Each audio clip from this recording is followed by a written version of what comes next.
बाजार के तीनों एक्सपर्ट दिग्गज कुणाल शाह, कुणाल परार और ओशो कृष्णन जुड़ गए हैं। आइए उनसे उनके क्लोजिंग ट्रेड समझे, स्टॉक स्पेसिफिक मूव्स। शुरुआत ओशो आपसे करेंगे। गुड आफ्टरनून, बताइए कौन से स्टॉक्स है इस वक्त आपके रेडार पर?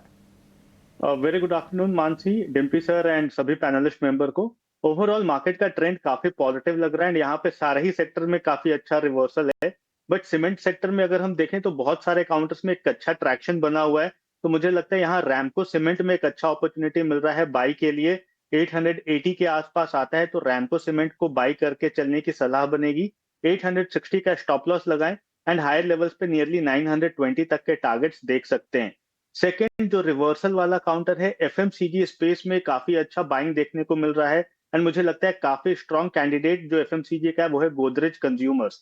गोदरेज कंज्यूमर पिछले 2 दिनों से एक कंसोलिडेशन जोन दिखा रहा था लोअर लेवल्स पे एंड आज काफी स्ट्रॉन्ग रिवर्सल का साइन दिखाया। सो गोदरेज कंज्यूमर्स को बाई करने की सलाह है करंट लेवल्स पे।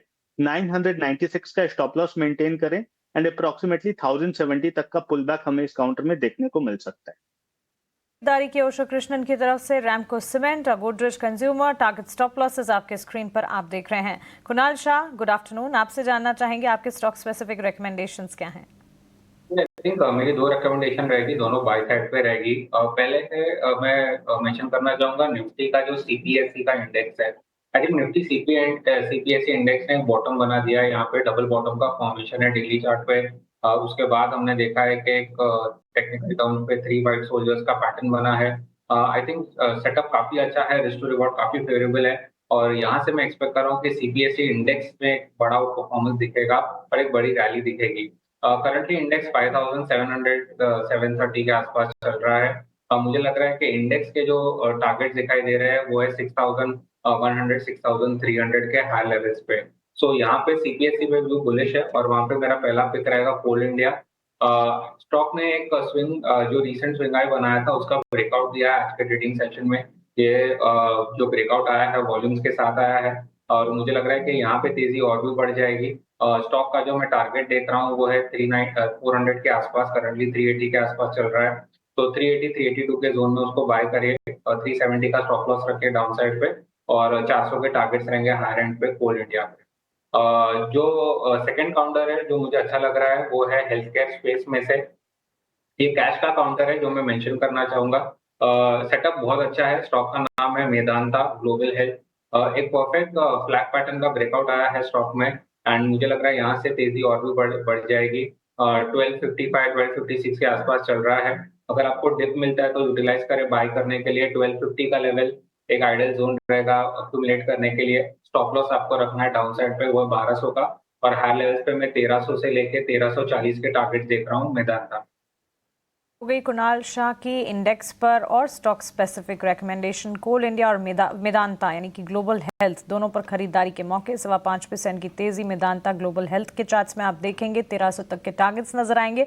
कोल इंडिया में भी करीब 3% का इजाफा है, यहाँ से और ज्यादा मजबूती के आसार। कुणाल परार से भी जुड़ते हैं, उनका भी स्वागत करते हैं। Good afternoon Kunal, thanks for joining with us. बताइए कौन से स्टॉक्स हैं आपके रेडार पर?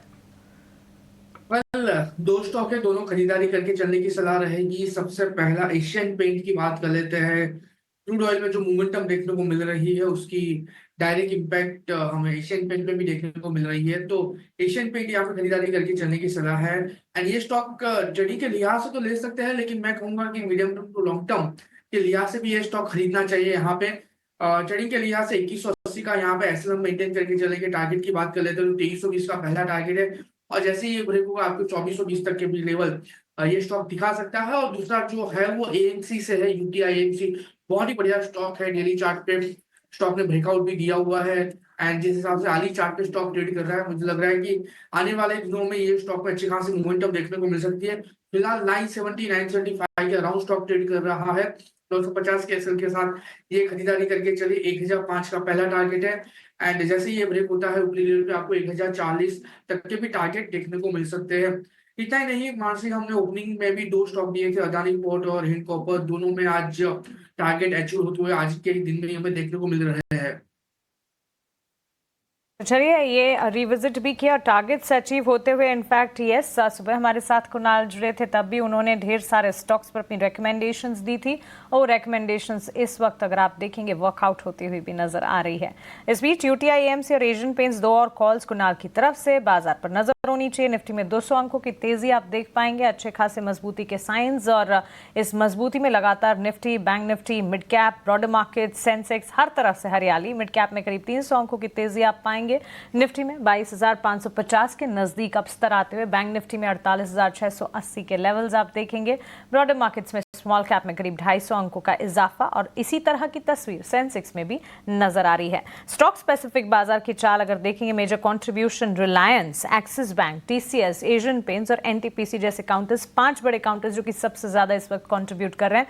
On the flip side Tech Mahindra, Kotak Mahindra bank, HDFC life, UPL और आईटीसी, ये सारे के सारे स्टॉक्स में बिकवाली, कमजोरी का दबाव है। रिलायंस को पुल अप करना चाहेंगे, करीब 3% की तेजी 1207 के लेवल्स पर यह स्टॉक ट्रेड करता हुआ।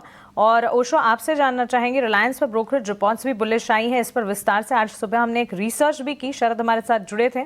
बुलिश ब्रोकरेज रिपोर्ट के बाद शानदार तेजी है, करीब 2.5% की मजबूती। जेफरीज की रिपोर्ट की माने 1660 तक के टारगेट्स भी नजर आ सकते हैं, और ब्लूमबर्ग सर्वे में रिलायंस पर पहली बार ऑलमोस्ट 90% एनालिस्ट जो है वो बुलिश नजर आ रहे हैं। टेक्निकली रिलायंस पर आपका टेक क्या होगा?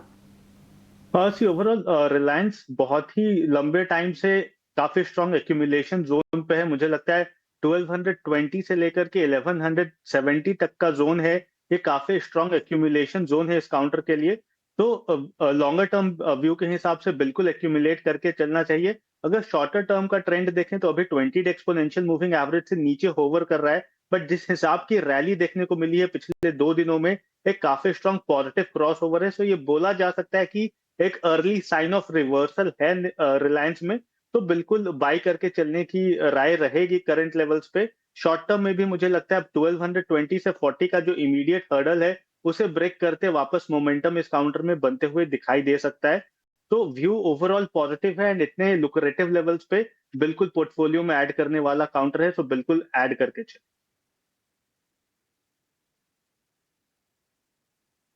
टेकन है। और इस बीच अगर आप देखेंगे तो बाजार ने 200 का नंबर दिखा दिया है, निफ्टी ने गेन करके, और 540 पे ट्रेड कर रहा है। और बैंक निफ्टी भी पीछे पीछे आ रहा है। बैंक निफ्टी पिछले 2 दिन से लेगार्ड है, एक्चुअली में देखेंगे तो आधा ही चल रहा है।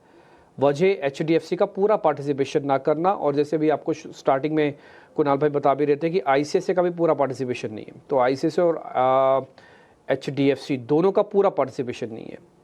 लेकिन ये बात अच्छी है कि इसने अपना ट्रिपल बॉटम बनाया हुआ था 48,000 का, उसको ब्रेक नहीं किया। निफ्टी तो काफ़ी बड़ा डैमेज करके अब ऊपर आ रहा है, और उसमें भी आईटी का रोल बहुत इंपॉर्टेंट रहेगा।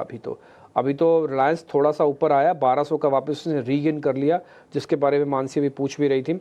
और ये कल से एक्चुअली में शुरू हुआ, तो आज मार्केट ने ये चीज़ इम्प्रूव भी करके दिखाई है। बट एनी हाउ फिर भी बड़े सेलेक्टिव रहिए, और नो एग्रेशन नो डिप्रेशन वाला स्टांस, और साथ ही buy right and sit tight वाले स्टांस को ना छोड़िएगा।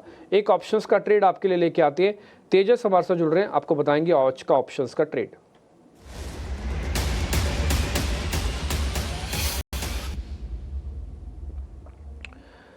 तेजस भाई नमस्ते। आज तो वीकली एक्सपायरी है निफ्टी की, आप स्टॉक्स का दे रहे हो कि इंडेक्स का ट्रेड दे रहे हो ऑप्शंस का? नमस्ते रिम्पी जी और सभी दर्शकों को मेरा नमस्कार। तो आज का जो मेरा ट्रेड है वो स्टॉक में है, इंडेक्स में नहीं है। जैसे कि हम देख रहे हैं काफी दिनों से मेटल्स में काफी ट्रैक्शन है, भी टाटा स्टील, हिंडाल्को, ये सब में एक अच्छी खासी मूव देखी है। तो हमारा जो पिक है वो सेल में है, steel authority of India limited. ये स्टॉक में भी कल के सत्र में काफी अच्छी स्ट्रेंथ दिखाई थी, और ये एक ब्रेकआउट पॉइंट पे चल रहा है। और मेटल एज अ सेक्टर हमें लग रहा है कि आने वाले दिनों में आउट परफॉर्मेंस दिखा सकता है। स्टॉक में जो एक मूविंग एवरेज क्रॉसओवर भी आया है डेली चार्ट पे, और प्लस 50 दिन की जो मूविंग एवरेज है उसके ऊपर डिसिसिवली कल क्लोज दिया था स्टॉक ने। तो हमें लग रहा है ये स्टॉक यहाँ से एक 5 to 7% रैली कर सकता है। तो ऑप्शन के जरिए हम ये स्टॉक में रिकमेंडेशन दे रहे हैं। तो सेल का जो 120 का जो कॉल है 120 स्ट्राइक प्राइस का, जो करीबन 2 रुपए के करीबन चल रहा है, उसमें करंट भाव पे आप खरीदारी कर सकते हैं। इसमें आपको स्टॉप लॉस लगाना है 1 का। इसका पहला लक्ष्य रहेगा 3.5 का, और दूसरा लक्ष्य रहेगा 4.25 का।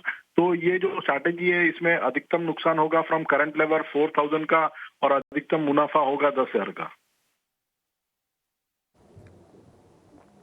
हाँ ठीक है, पॉइंट अच्छा है। और आपने जब 4.25 बोला एकदम से मेरी नज़र गई, मैं कहा ये कैसे हो गया, 3.5, 4.5, 5 भी समझते हैं, लेकिन 4.25 की कैलकुलेशंस बड़ी सटीक है आपकी। ऊपर आपने बाय भी दिया है ना, वैसे ही दिया है 2.25 रुपये, तो 4.25, 2.25, ठीक है ना। टिकट साइज़ छोटा तो 25-25 पैसे का भी फ़र्क पड़ता है, और लॉट साइज़ बड़ा होगा। एक्सरसाइज प्राइस कम, लॉट साइज़ बड़ा, तो इम्पैक्ट आएगा। और ध्यान रखने वाली बात यह है, मेटल्स थोड़ा डिले इम्पैक्ट दिखाएंगे। पिछले 2 दिन से मेटल्स डिले इम्पैक्ट दिखा के पार्टिसिपेट कर रहे हैं, भविष्य में भी करेंगे, ठीक है ना। और SAIL, Tata steel, JSW steel, Hindu copper, ये अभी से कोई भी शेयर F&O बैन में भी नहीं गया, तो एक अच्छी चीज़ और भी है। नहीं तो टिपिकली थोड़ा ही चलते हैं ना, ये बैन में चले जाते हैं, क्योंकि इनमें ओपन पोजीशंस बहुत होती हैं।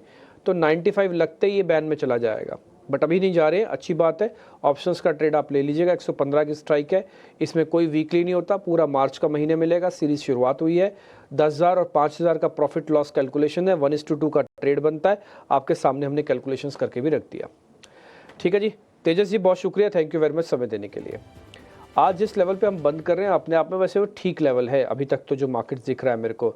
HDFC थोड़ा थोड़ा ऊपर आ रहा है, हरे निशान में अभी मेरे को दिखा स्क्रीन पर, बट मैं इस पर ज़्यादा दिमाग लगाऊंगा नहीं, क्योंकि 1710, 1720 जब तक फाइनली हमको आता नहीं है, तब तक इसमें कोई जल्दबाजी या कोई कैलकुलेशंस नहीं करनी चाहिए। हर 10 रुपये के पीछे शेयर पूछना, शेयर बताना, उस पर ट्रेड लेना गलत बात है, वो आपको इनपेशेंट कर देगा मार्केट के अंदर, ठीक। 1-2 शेयर और पता करते हैं।